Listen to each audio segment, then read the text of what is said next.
tea. That is a Pinot Noir. Right, now that has got alcohol. Stand it up here. Thank you. That's not good enough. Pinot Noir, Pinot, 2011, vintage, 30% volume. Now look at the volume of alcohol in this bottle here.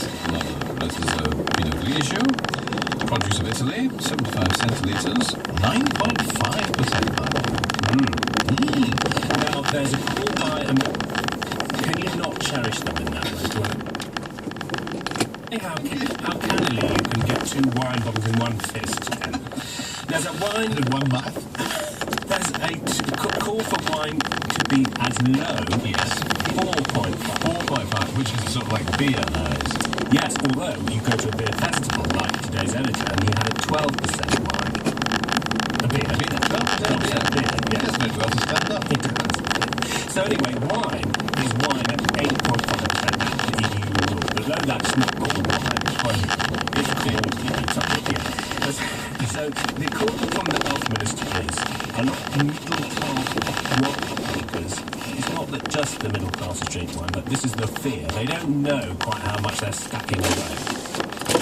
Don't people drink wine because, not just because of the taste of it, they drink it because at the end of having had the glass, they feel a little bit better.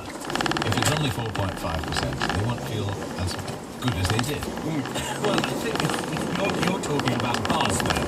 But the thing is that if you like the taste of wine, do you need for it to be as strong? And you not just have a great tasting wine that is a bit weaker?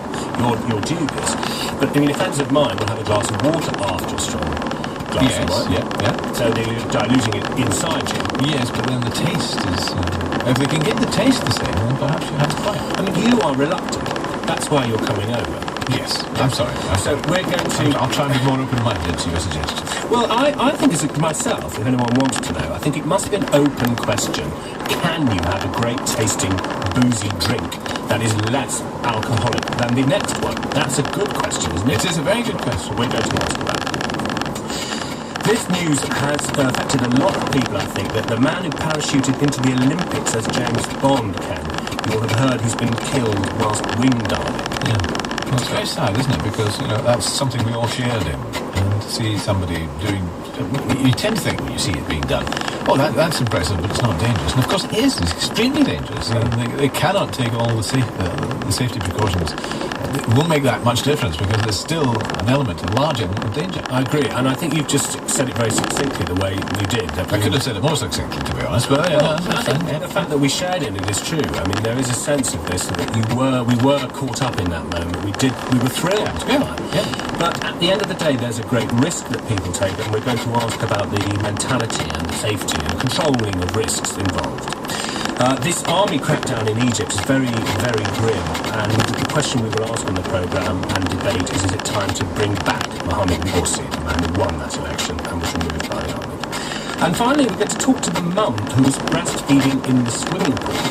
Yes, I read this story, but I wasn't entirely clear whether she was sitting by the side of the swimming pool or whether she was in the water. She was in the water waist deep and in the corner of the toddler's pool. Right. She's going to come on the programme and explain why she was furious with the lifeguards who asked her to leave. Okay, we'll hear her point of view. We will hear her point of view and anyone else who chooses to add. Including Paddy O'Connell. We'll be here from 12 o'clock. I'm overcome. Can you get me the wine back? Oh, sorry. I'd forgotten all about that. Bastard. Paddy O'Connell here at 12, 0500 288 291. And Vine at bbc.co.uk. Did you say wine? Vine.